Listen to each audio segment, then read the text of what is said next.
देवतानं पूजन पूर्वकम् अगस्त्यार्चनं व्यासदेव पूजनं रामचंद्र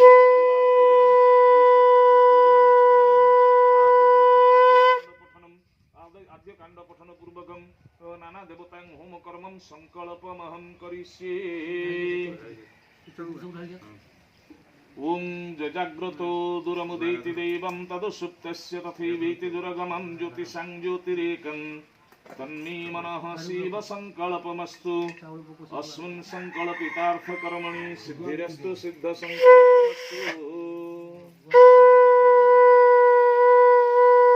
स्नानकरणं जलपूरणं गन्धपुष्पक्षतेनं पात्रे संपूज्य हस्ते पुष्पं गृहीत्वा